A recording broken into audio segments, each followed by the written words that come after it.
Ukraine যুদ্ধে নিজেদের প্রতিরোধ নিয়ে দৃঢ় বার্তা দিয়েছেন দেশটির প্রেসিডেন্ট ভলোদিমির জেলেনস্কি। বিবিসিকে দেওয়া এক সাক্ষাৎকারে জেলেনস্কি বলেন, তাদের পরাজিত হওয়ার প্রশ্নই ওঠে না, তারা ইউক্রেন যুদ্ধ শেষ করবেন বিজয়ী হিসাবে। এই সপ্তাহান্তে কিয়েভে ইউক্রেনের সরকারি সদর দপ্তরে জেলেনস্কির সঙ্গে দেখা করেন বিবিসির প্রতিনিধিরা। সাক্ষাৎকারে জেলেনস্কি রাশিয়ার প্রেসিডেন্ট ভ্লাদিমির পুতিনের দাবি করা যুদ্ধবিরতি চুক্তির মূল্য পরিশোধের ঘোর বিরোধিতা করেন। পুতিনের যুদ্ধবিরতির শর্ত হলো ইউক্রেনকে সেই সব কৌশলগত এলাকা থেকে সরে যেতে হবে 10,000-এর বেশি সৈন্য প্রাণের বিনিময়েও রাশিয়া যা দখল করতে পারেনি। জেলেনস্কি বলেন, পুতিন এরই মধ্যে তৃতীয় বিশ্বযুদ্ধ শুরু করেছেন।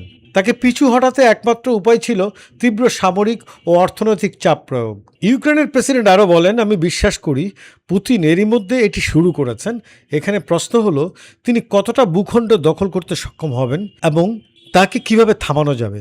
রাশিয়া বিশ্বে ভিন্ন এক জীবনধারা চাপিয়ে দিতে চায় এবং মানুষ নিজেদের জন্য যে জীবন বেছে নিয়েছে সেটার পরিবর্তন করতে চায়।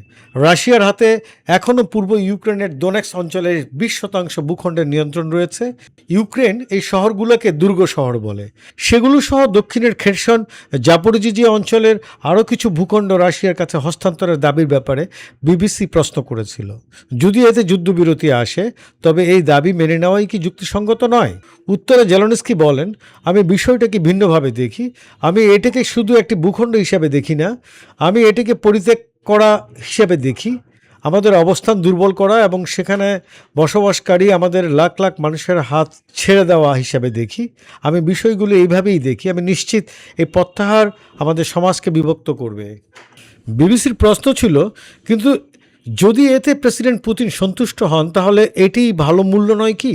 আপনি কি মনে করেন, এতে তিনি সন্তুষ্ট হবেন? জেলেনস্কি বলেন, সম্ভবত এটি তাকে সাময়িকভাবে সন্তুষ্ট করবে। তার একটি বিরতি দরকার, কিন্তু একবার তিনি সামলে উঠলে, আমাদের ইউরোপীয় অংশীদারেরা বলেছেন পুতিনের সামলে উঠতে 3 থেকে 5 বছর সময় লাগতে পারে, কিন্তু আমার মতে তিনি 1 বা 2 বছরের বেশি সময় নেবেন না। এরপর তিনি কোথায় যাবেন আমরা জানি না, তবে এটি সত্য এটাও যে তিনি হয়তো যুদ্ধ আবার শুরু করতে চাইবেন।